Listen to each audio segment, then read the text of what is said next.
मैं ज़ैनब बात कर रही हूँ, हमारे अपार्टमेंट के सामने। ठीक है, मैं आ रही हूँ। बताने के लिए आपका शुक्रिया। मम्मी क्या हो गया आपको? देखो, ये मेरा घर है, अब मैं जा सकती हूँ। तुम भी बेफिक्र हो जाओ। मैं आपको ऊपर तक छोड़ देता हूँ, इससे मेरा दिल मुतमईन रहेगा। मम्मी आप कहाँ चली गई थी? यही हूँ, ठीक हूँ बिल्कुल। मुझे इनकी तबीयत कुछ अजीब सी लगी। जब मैं इनके करीब गया तो ये घबरा गई। मैंने इनकी जेबें देखी तो मुझे आपका फोन नंबर और पता मिल गया। बहुत शुक्रगुजार हूँ, कैसे शुक्रिया अदा करूँ आपका।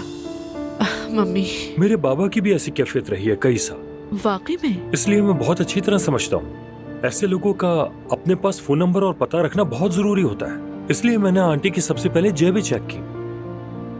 हमारे साथ तो अभी ये सब कुछ नया है ना, मैंने इस बारे में बहुत कुछ पढ़ा है, तो मैंने इसलिए नोट्स रख दिए थे जेब में। मगर सच कहूँ तो इतनी जल्दी ऐसा हो जाएगा ये नहीं सोचा था। बहुत मोहतात रहना पड़ता है।